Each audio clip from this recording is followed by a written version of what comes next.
Bonjour à tous, bonjour à toutes, c'est Xavier et je suis ici pour faire le bilan d'une série, la série sur les dragons, House of the Dragon, la série qui est un préquel à Game of Thrones, l'immense série Game of Thrones qui est rentrée dans l'histoire pour plus d'un titre et aujourd'hui qui nous revient avec cette série qui se focalisait sur les Targaryens et mon Dieu, quelle série! Je vous fais un bilan maintenant, j'avais dit au début que je ferais les épisodes par deux. J'étais censé faire l'épisode 1 et l'épisode 2, l'épisode 3 et 4, l'épisode 5 et 6, etc. etc. Et puis finalement, j'ai eu peu de temps devant moi. J'étais pas souvent chez moi, je travaillais en dehors. Et donc, il m'a été impossible de faire les épisodes comme je l'avais souhaité au tout départ. Donc, je suis ici pour faire un bilan global de cette première saison, cette saison qui m'aura donné littéralement des frissons à chaque instant. J'ai absolument tout aimé de ce préquel de Game of Thrones. House of the Dragon rentrera dans l'histoire comme est rentré Game of Thrones, ça je peux vous l'assurer. L'histoire de la télé se souviendra de ce nom. Notez-le bien, House of the Dragon chez HBO, c'est du caviar assuré. Une série qui saura combler la peine qu'ont pu avoir beaucoup d'entre nous avec le final de Game of Thrones et qui remettra vraiment en lumière cette fois-ci les Targaryens à leur juste valeur. Et là, on a justement l'expansion des Targaryens, le moment où ils étaient les plus riches, le moment où ils avaient le plus de pouvoir dans Westeros. Et on nous fait comprendre que seuls les Targaryens eux-mêmes peuvent faire faillir la famille Targaryen. Il n'y a que les membres de cette famille qui peuvent s'entretuer et détruire cette famille. Aucune autre famille ne pourrait y résister, aucune autre famille ne pourrait le faire, mais eux-mêmes se détestant, étant dans bien des complots, finiraient par amener la chute qui amènerait ensuite à Game of Thrones et à leur seule descendance qui serait Daenerys Targaryen. Voilà, on nous montre un petit peu les prémices de tout cela et c'est juste satisfaisant à chaque instant. Il y a énormément d'actions politiques, je parle bien sûr, puisque l'action en elle-même, les combats, etc. ne sont pas vraiment là. Il y a toujours un message derrière, il y a toujours quelque chose qui nous laisse appréhender le pire. Et donc, on est toujours en suspens, on est tout le temps à attendre qu'est-ce qui va advenir de ces personnages qu'on aime. On a le meilleur de ce qu'était l'écriture du show de Game of Thrones avec le spectaculaire des dernières saisons. Et là, cumulé avec un nouveau scénariste qui est là, avec Miguel Sapochnik, qui était le réalisateur de la Bataille des Bâtards, mais qui a aussi fait la Bataille des Marcheurs Blancs, qui est là pour s'assurer d'une cohésion avec ce qui avait été fait avant et l'univers de House of the Dragon, pour réellement être dans le même univers, pour maintenir justement cette cohérence visuelle, narrative, etc., etc. La base de ce show est évidemment un roman de George R.R. Martin, qui avait fait également Game of Thrones. On est toujours dans son univers à lui, c'est lui qui a écrit également ce roman. Sauf qu'ici, comparé à Game of Thrones, qui est un roman de fiction, on est sur de l'heroic fantasy. Ici, avec House of the Dragon, on est sur un roman historique. On va nous raconter des faits, on va nous raconter l'histoire par des fois un maître qui va dire, bah voilà, à telle époque, il s'est passé tel événement. Et on va être moins dans le détail, moins dans la caractérisation de personnages, moins dans un vrai roman qui nous amènerait une histoire. On est là sur des faits qui se passent et on nous raconte toute l'histoire des Targaryens depuis des années et des années. Et donc ça permet au show de pouvoir caractériser des personnages qui, dans le livre, ne l'ont pas été. Si je trouvais à redire sur le show, je dirais qu'il y a un problème avec le réalisateur Miguel Sapochnik, comme je vous avais dit, qui avait fait la Bataille des Bâtards ou encore la Bataille des Marcheurs Blancs. On a le même problème que pour sa Bataille des Marcheurs Blancs, qui est une nuit illisible, qui a été une nuit illisible en tout cas avec Game of Thrones, et on a le même ressenti avec l'épisode 7 d'House of the Dragon qu'il réalise, c'est-à-dire qu'encore une fois, on a tout un passage dans la nuit où il nous est impossible de différencier tel ou tel personnage, et en plus on a une chevauchée de dragons qui nous est clairement gâché, puisque à quel moment, quand on arrive réellement à voir ce qui s'y passe, l'enjeu est de taille, on est happé par ce qui nous arrive en pleine gueule, et c'est quand même un enfant qui va monter un des plus grands dragons, un enfant qui jusque-là n'avait absolument pas confiance en lui, et qui va défier le plus grand dragon de cet univers à l'heure actuelle. Et donc, c'est un moment important, mais un moment important qui nous est littéralement gâché, justement par cette nuit presque illisible à certains moments. C'est là peut-être le seul reproche que j'aurais à faire à cette série, puisqu'autrement on est sur de la photographie naturelle, une vision qui était là avec Game of Thrones, une envie de faire comme à l'époque, de ne pas avoir de lumière artificielle, de ne pas rien rajouter au décor. Si on est éclairé par un feu de cheminée, il n'y aura que le feu de cheminée qui éclairera la pièce et qui va rajouter de la plus-value, qui va rajouter de la réalité au show, ce qui était déjà le cas de Game of Thrones et ce qui donc continue à amener la cohésion de tout cet univers. On a des décors somptueux, évidemment l'argent a été mis là-dessus. On voit exactement où l'argent est placé. On voit qu'on a des décors grandeur nature, comme le décor de chasse, le camp de chasse, comme le moment du mariage, comme le tout début du show où on a ce monastère avec ce roi mourant et qu'on voit toute cette assemblée dirigée comme au moment du bal dans l'épisode 5 avec tous ces gens qui vont danser pour le mariage de Rhaenyra. Voilà, tous ces moments-là, on sent que l'argent est palpable, on sent que l'argent a été mis aussi sur les dragons parce que le reproche qu'avait fait George R.R. Martin sur le show, c'est que les dragons n'étaient pas assez différenciés. Ceux qui se sont occupés de la série ont voulu faire plaisir à George R.R. Martin et ici, les dragons ont bien tous un look différent et c'est pour notre plus grand bonheur parce qu'ils sont tous palpables et on y croit réellement à chaque fois qu'on en voit un à l'écran. C'est juste flippant. Et puis, il y a autre chose qui a été changé, c'est le trône de fer. Le trône de fer était, pour George R.R. Martin, pas assez imposant dans la série Game of Thrones. Il disait que ce n'était pas à l'image de ce que lui avait prévu d'origine. Et vous verrez que ceux qui ont vu Game of Thrones verront que le trône de fer a changé. Il y a bien plus d'épées autour du trône. C'est pour montrer combien de gens sont morts pour que cette personne soit sur le trône. Voilà un petit peu ce que nous dit celui qui monte sur le trône, c'est celui qui aura vaincu tous les autres. Le trône fait d'épée est fait pour montrer cela, montrer la grandeur, montrer la puissance de l'homme qui y trône. Alors avec l'épisode 1, on était là pour rassurer ceux qui aimaient Game of Thrones de la première heure et on était là aussi pour convaincre ceux qui ne connaissaient pas l'univers d'y entrer, de pouvoir s'assurer qu'ils prendraient du plaisir et qu'ils ne seraient pas perdus. Alors à ce niveau-là, c'est un succès absolu. L'épisode 1 est réellement la continuité de l'univers dans Westeros. On a tous les éléments qu'on aimait dans Game of Thrones, les conflits, la politique, la violence, les combats, les personnages torturés, voilà, tout est présent, tout est amené, tout est grandiose, tout est spectaculaire, comme je vous l'ai dit. On a tout ce qu'il y avait de plus spectaculaire dans les dernières saisons et avec l'écriture au mieux, même si ce sont encore une fois pas les mêmes scénaristes, mais on voit que les erreurs faites sur Game of Thrones ne seront pas faites ici. Et en plus, c'est un roman fini, ce qui n'était pas le cas de Game of Thrones. Je tiens quand même à le souligner. Donc l'épisode 1 rassure en tout point, c'est magnifique, ça nous amène directement d'emblée dans l'univers, on comprend tout de suite les enjeux, on comprend tout de suite les personnages et on voit tout de suite ce qui va péter. On a Ramin Djawadi qui est encore ici en compositeur de ce show. Il était sur Game of Thrones et il fait aussi les musiques de Westworld où il excelle, mais évidemment sur Game of Thrones aussi, il était brillant et encore une fois, ses compositions sont littéralement satisfaisantes. Dans l'épisode 1, littéralement le final nous montre tout de la torture psychologique que vit un des personnages en étant rejeté et partant à dos de dragon et on comprend tout aussi du poids des responsabilités à venir d'une princesse dont Westeros sera bientôt entre ses mains. Et on comprend tout de tous les conflits qui arrivent à ce moment précis avec une musique qui est juste sensationnelle. Donc je peux vous mettre quelques extraits ici.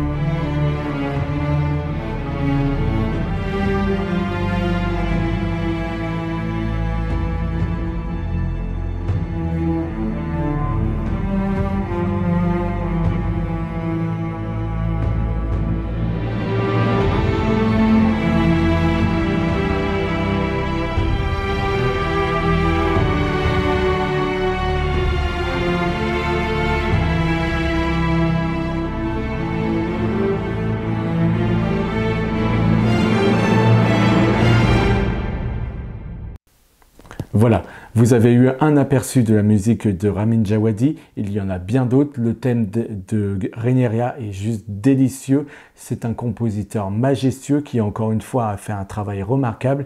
J'avais été très peiné en épisode 2 de découvrir que le générique était le même et la musique était la même que celle de Game of Thrones, mais au final, au fur et à mesure que les épisodes passaient, je comprenais l'intention, on est dans le même univers et je ne pense pas qu'on aurait pu faire mieux que le générique, en tout cas la musique du générique de Game of Thrones, puisque cette musique reste et on n'a finalement pas envie d'entendre autre chose, personnellement. Et j'adore ce générique qui nous montre du sang coulé, qui est les liens du sang, le sang qui va être versé. Enfin voilà, il y a différents aspects derrière ce générique. Et comment est amené le sang et ce qui est dit derrière, on a plusieurs lectures à y voir et ça c'est très intéressant. Si je devais particulièrement souligner des épisodes qui m'auront convaincu, je parlerai des épisodes 4 et 5 qui pour moi ont été des masterclass. Même si je trouve que tous les épisodes sont brillants, j'ai trouvé que les épisodes 4 et 5 avaient vraiment un niveau au-dessus par leur mise en scène, par la musique qui était présente. L'épisode 4 est littéralement un épisode mais brillant en termes de composition, en termes de musique, puisque la musique est presque permanente dans cet épisode, et mon Dieu quel épisode! C'est un épisode où on nous montre toute la sexualité de Rhaenyra et son oncle Daemon. C'est un épisode où on voit la sensualité, tous les désirs arriver de tous les personnages, mais on va voir comment ils s'y confrontent les uns et les autres. On va voir que certains ont un devoir et l'acceptent, et on voit que certains s'y refusent et choisissent eux-mêmes leur choix et veulent avoir leur propre désir. Et on va voir que tout ça va rentrer en conflit et c'est très intéressant, c'est magnifiquement amené. Ça, c'est pour l'épisode 4. Et l'épisode 5 va être un épisode de non-dit, de silence, où chaque personnage cache des choses et où on sent le piège mené aux Targaryens, le moment où Rhaenyra va être mariée et que le père Viserys l'amène chez les Velaryon. On sent qu'il y a un piège qui est tendu aux Targaryens. On sait que dans Game of Thrones, les mariages ne se finissent jamais bien. Et donc la réalisatrice le sait et joue avec nos nerfs, nous met en tension littéralement pendant tout l'épisode en nous disant « le sang va être versé ». Et quand on connaît Game of Thrones, on sait que ça va arriver. Évidemment, le sang sera versé, pas de la manière qu'on imagine, mais le sang sera bien là. Et c'était 2 épisodes, par leur silence, par les non-dits, par le désir qu'il y avait, comment tout ça a été mis en scène. J'ai trouvé que c'était 2 épisodes absolument fabuleux. C'est réalisé par une femme, je vais vous mettre son nom dans la description, là je ne l'ai pas actuellement, mais voilà, c'était 2 épisodes qui moi m'ont coupé le souffle par toute la mise en scène qui avait été amenée et la musique évidemment juste somptueuse de Ramin Djawadi qui fait toujours un travail mais magistral, on vient d'en parler. Des silences et des non-dits qui pourraient littéralement amener à une guerre future. Tout au long de cette série, Rhaenyra Targaryen, la future princesse, va passer de l'innocence d'une petite fille, d'une jeune adulte, à une vraie adulte qui s'assume dans l'épisode 6 à 10. On va passer de Millie Alcock qui jouera son adolescence à une actrice adulte qui sera Emma Darcy. Millie Alcock était absolument brillante dans l'innocence qu'elle amenait au personnage. Emma Darcy a amené tout autre chose, une force et en même temps une fragilité qui est bien là. Mais en tout cas, les 2 actrices, on avait peur que, passant d'une actrice à l'autre, les interprétations changent et qu'on puisse en être déçu, et absolument pas. Les 2 actrices ont fait un boulot remarquable et presque même Emma Darcy, alors que j'étais vraiment comblé par ce qu'avait fait Millie Alcock. Mais je trouve qu'Emma Darcy campe une reine somptueuse, une future reine du moins absolument somptueuse, avec beaucoup de fragilité et j'aime beaucoup ce qu'elle en fait. Je trouve qu'elle est absolument somptueuse dans le rôle, donc que ce soit Millie Alcock ou Emma Darcy dans le rôle de Rhaenyra Targaryen, c'était juste magistral. En tout cas, vous verrez, et j'en parlerai tout au long de cette vidéo, tout le casting a été mais simplement dingue. Je pourrais regretter 2 personnages qui n'ont absolument pas eu des scènes comme on pourrait en attendre d'eux.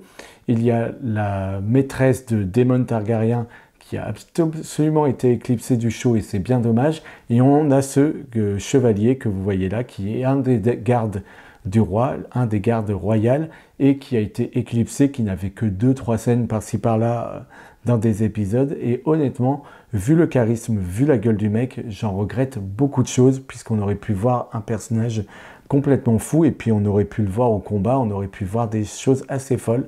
Ça n'a pas été le cas. S'il a 3 répliques dans un épisode, c'est vraiment le max, et ça, je le regrette vraiment. Maintenant, on va s'intéresser aux relations entre personnages, et on va parler notamment, particulièrement du personnage de Rhaenyra. Rhaenyra et son amie Alicent Hightower, voilà voilà 2 personnages qui sont très intéressants à suivre, puisque leur amitié est tout d'abord très forte, puis on va faire en sorte, on va nous montrer une amitié très forte pour qu'ensuite, au fur et à mesure des épisodes, on les voit se séparer, on voit une distance se créer, et puis une amitié se briser pour amener à de la haine en fin de saison 1. Ça, c'est tout l'enjeu de la série, et comme ils veulent montrer l'affection qui va se détruire, on fait en sorte que dans les 2 premiers épisodes, elles soient main dans la main, elles soient vraiment une seule et même personne, pour qu'ensuite on soit déchiré de les voir se séparer. Et ça, c'est très bien amené, c'est brillant.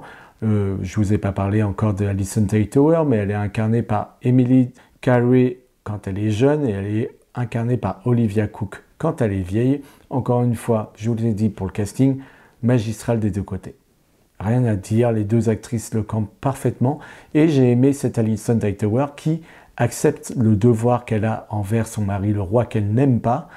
J'aime beaucoup tout ce qu'elle fait, puisque elle, contrairement à Rhaenyra qui veut imposer sa façon de vivre, elle accepte son sort finalement. Et donc on va avoir souvent un parallèle entre ces 2 jeunes femmes jusqu'à la fin, où, à mon avis, maintenant, leurs destins seront brisés à jamais. On a le même procédé avec Sir Criston Cole, qui est un des gardes, le protecteur, je pourrais dire, même de Rhaenyra Targaryen, le protecteur qu'elle a choisi, qui au tout début dans les épisodes va prendre de plus en plus de place, avec qui une relation va se former, va se créer, une alchimie va être palpable, et on peut dire que ensuite il va y avoir de la déception, et que ce personnage, ce protecteur, va petit à petit aller dans le camp adverse et finira par être du côté de la reine, d'Alicent Hightower, et donc il va avoir une profonde haine pour Rhaenyra Targaryen qu'il, au début, admirait et puis aimait. La relation qu'elle campe avec son oncle Daemon Targaryen est, elle, aussi très sensuelle. Il y a beaucoup de choses à dire sur cette relation qui est malsaine, mais qui est parfaitement amenée. On a envie de prendre des distances avec ces 2 personnages parce que ça nous dégoûte, mais en même temps, on voit cet amour se faire à l'écran et on n'y peut rien, on ne peut pas contrôler ça. On voit ces 2 personnages qui, même quand le temps passe, se retrouvent toujours et ont toujours autant de connexions entre eux, et jusqu'à ce que le mariage se fasse. Bon voilà, si vous voyez cette vidéo, c'est que vous avez vu toute la série, donc je peux spoiler là-dessus. Voilà, ils finiront par être ensemble, ils finiront par accepter leur désir l'un pour l'autre, et la série le montre clairement. Cette ambiguïté qu'il y avait dans la relation entre Daemon et sa nièce était très forte. Il y avait d'abord une envie de résister à cet oncle quand elle vient l'affronter pour récupérer un œuf. Elle résiste à lui, et lui, ça lui plaît, et petit à petit, c'est lui ensuite qui va prendre le dessus sur elle et qui va littéralement la séduire. Et ça, c'est très intéressant. Il y a un jeu de chat et de souris avec eux qui m'a beaucoup plu. Évidemment, ça ne plaira pas au roi Viserys. La relation qu'a Daemon Targaryen avec son frère Viserys Targaryen, le roi, va être elle aussi très intéressante, puisqu'ils vont être en permanence en conflit. Daemon Targaryen, qui est un homme qui mettrait le pays à feu et à sang, qui serait un roi, qui n'hésiterait pas à faire la guerre, qui détruirait probablement tout Westeros si un jour il devait arriver au trône, est confronté à Viserys Targaryen, qui lui est plus pacifique, qui lui est plus politique et qui n'aspire qu'à la paix. Et en fait, on va voir petit à petit que tout ce que a fait Viserys, ça n'a pas vraiment fonctionné, puisque la paix, il ne l'a pas vraiment eue, et que par lâcheté, pour ne pas être en guerre, finalement les choses se sont petit à petit dégradées. Donc on voit qu'entre les 2 frères, ils sont en totale opposition, et plus le temps passera, plus les épisodes passeront, et on verra que Rhaenyra Targaryen, dans ces derniers épisodes, se rapproche beaucoup plus de son père Viserys qu'un des Daemon Targaryen, qui lui est presque incontrôlable. L'épisode 8 fera la part belle entre ces deux frères qui ont toujours été en conflit et amènera à de la paix avec une magnifique scène où Daemon Targaryen ramassera la couronne de son frère vieillissant et malade pour lui poser sur sa tête et avoir un regard vraiment bienveillant sur lui, un homme qu'il aura finalement aimé et dont il aura toujours été à ses côtés, même s'il y aura eu énormément de conflits, jamais il ne sera rentré en guerre contre lui, jamais il ne se serait opposé aux décisions de son frère. Il voulait lui résister, mais jamais il n'aurait été contre lui, jamais. Et donc on voit ici, avec l'épisode 8, une guerre qui s'arrête entre ces deux frères. Un roi, on est dans le point de vue du roi, l'épisode 8 est complètement de ce point de vue, et on va avoir un roi apaisé. Et ça, c'est magnifique, puisque les scénaristes s'amusent à nous déchirer le cœur avec ce personnage, un personnage qui, au fur et à mesure de la série, va être malade et va dépérir sous nos yeux, littéralement. Un roi qui n'aura eu de cesse de vouloir une famille soudée, une famille aimante, et qui ne l'aura finalement jamais, puisque si la paix règne au moment où Viserys est bien présent, sa mort va réveiller beaucoup de conscience et va amener le pire des deux familles.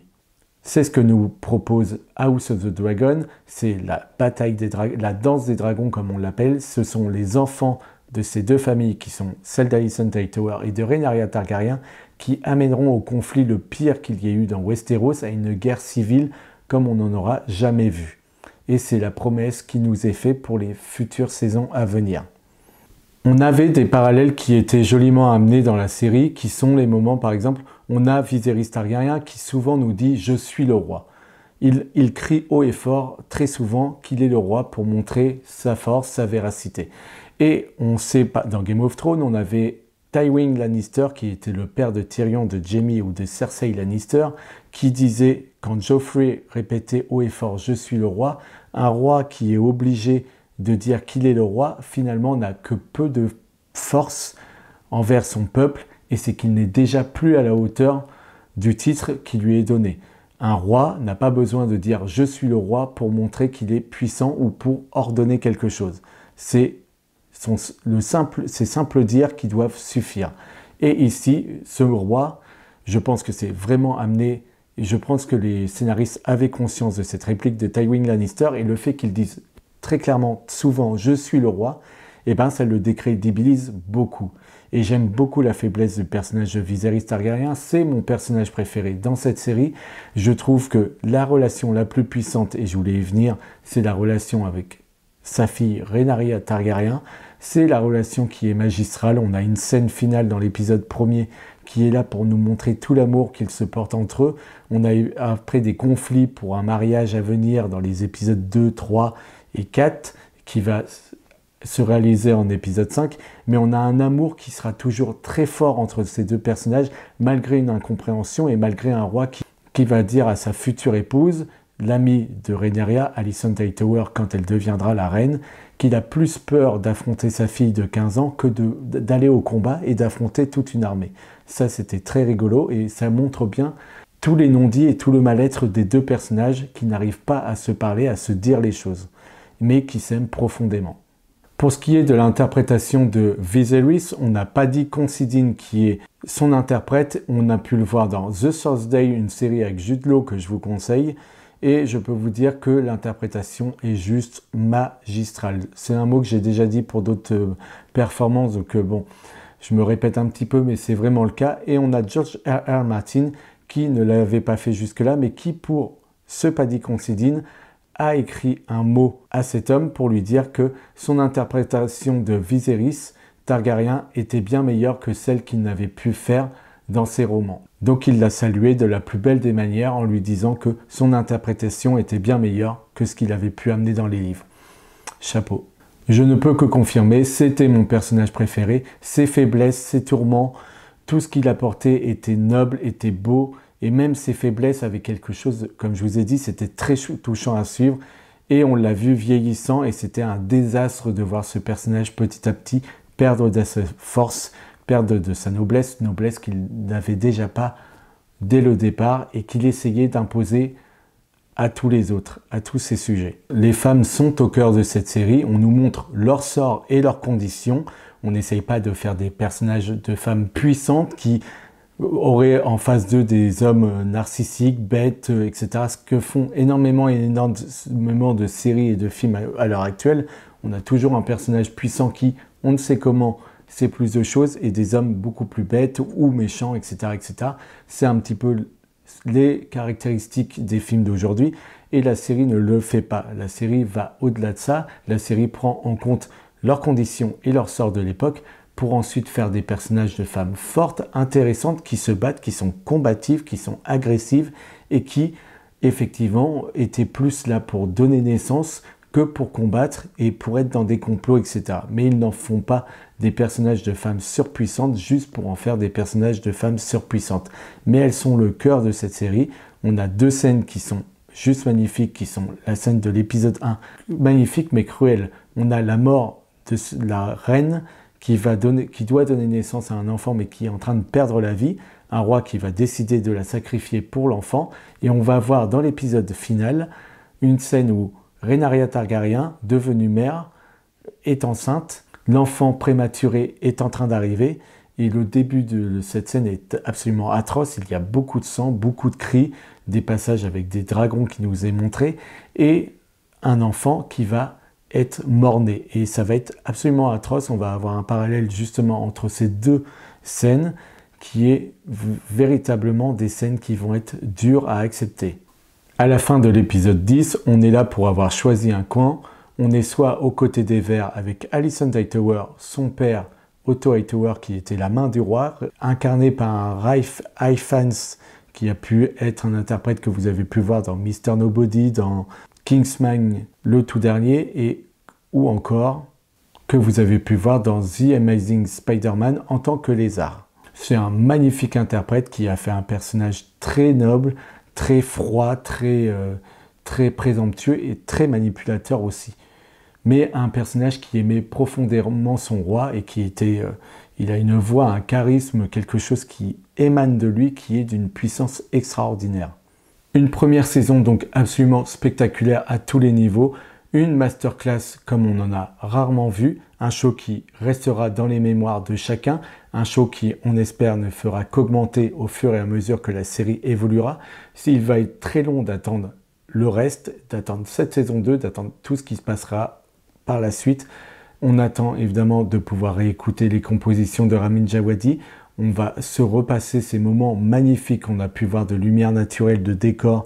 Je pense à cette scène cette scène de chasse avec une Rhaenyra Targaryen qui va tomber nez à nez devant un cerf blanc qui est le signe de la noblesse et le signe, celui qui devrait tomber devant le cerf blanc serait le futur ou la future héritière. C'est elle qui va avoir cet honneur, c'est donc elle qui devrait monter sur le trône et la scène est sublime. On a énormément de scènes qui se passent comme celle-ci. On a tout l'amour qui se porte entre plusieurs personnages, comme je vous ai dit, Alicent Hightower et la princesse avec son chevalier, la princesse avec Daemon, les 2 frères, le roi et Daemon Targaryen, et encore le roi et sa fille qui, pour moi, ont brillé par-dessus tout cette saison.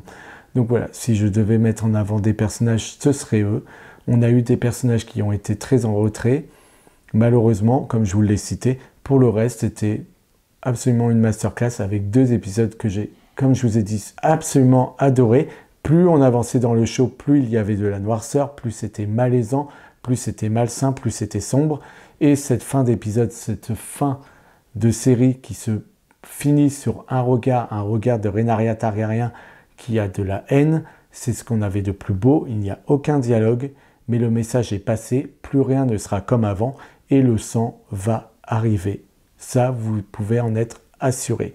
Donc, entre les dragons, entre les familles qui sont principalement occupées par les Targaryens, entre tous ceux qui coexistent à côté des Velaryon, etc., tout ça a amené à un univers encore plus foisonnant, un univers que j'aime profondément et j'ai hâte de revenir dans Westeros pour découvrir la suite, le moment venu. Mais maintenant, il va falloir être patient, il va falloir attendre. Et oui, cette série aura été un petit bijou de bout en bout. Je ne peux que vous inciter à la regarder. voyez cette série, vous revoyez Game of Thrones si vous voulez découvrir un petit peu tout ce qui avait été amené avant. Vous n'avez pas besoin d'avoir vu Game of Thrones pour pouvoir suivre House of the Dragon, absolument pas. C'est mieux, mais c'est absolument pas obligatoire. On a des liens qui sont faits entre Game of Thrones et House of the Dragon, comme le poignard porté par Viserys Targaryen, qui porte en lui le fardeau, le poids d'une prophétie, la prophétie de glace et de feu, qui est l'histoire de Game of Thrones. Poignard qui sera ensuite porté par Arya Stark qui tuera les marcheurs blancs. On a également ce que je vous ai cité par avant qui était la citation de Tywin Lannister quand Joffrey Baratheon disait « Je suis le roi ». Tywin le reprenait en lui disant que si on avait besoin de le dire, c'est qu'on était un piètre roi, ce que Viserys fait tout au long de la série. Et je pense pas que ce soit un hasard. On a également le moment où Rhaenyra vieillissante s'en va à Pendragon puisqu'Alicent Hightower pose beaucoup trop de questions sur ses enfants illégitimes et elle fuit, elle va à Pendragon. C'est également ce qu'avait fait Daenerys Targaryen quand elle est arrivée à Pendragon, terre de ses ancêtres, et où elle posait le pied sur la plage. Elle était enfin chez elle, elle était accompagnée de ses conseillers et de son armée, et ici Rhaenyra Targaryen est accompagnée de sa famille, des êtres qu'elle aime le plus au monde. C'est une véritable tragédie shakespearienne qui nous est montrée à l'écran. J'aime beaucoup les tragédies. Ici, on nous parle d'une chute d'un empire, la chute des Targaryens, une famille qui s'autodétruit. C'est la promesse qui nous est faite avec le dernier plan de cette saison. Et c'est aussi une série qui nous parle du temps qui passe. Vous voyez les ellipses qui sont faites à chacun des épisodes. C'est pour nous montrer des corps vieillissants. C'est pour encore plus nous attendrir, nous faire du mal avec certains personnages. C'est le cas avec Viserys Targaryen. On nous montre que le temps détruit tout et il détruit également les corps. Le corps de Viserys en est le parfait exemple, en plus que celui-ci soit malade, et le changement est inopérable. On a des personnes qui sont bonnes et qui petit à petit deviendront certainement des monstres par la suite. Mais c'est comme ça et cette série va nous parler de cela. C'est raconté de la plus belle des manières et les silences et les non-dits que portent en eux chacun des personnages de cette série ont apporté un plus, un charme qui pour moi fait de ce show le plus impressionnant du moment. Nous on se retrouve très vite. Avant cela, partagez, likez, commentez, faites-moi part de votre retour sur cette saison. Et moi je vous laisse, on se retrouve très vite pour parler de bien des films français, pour parler de bien d'autres séries. C'était votre serviteur Xavier et je vous dis à très vite.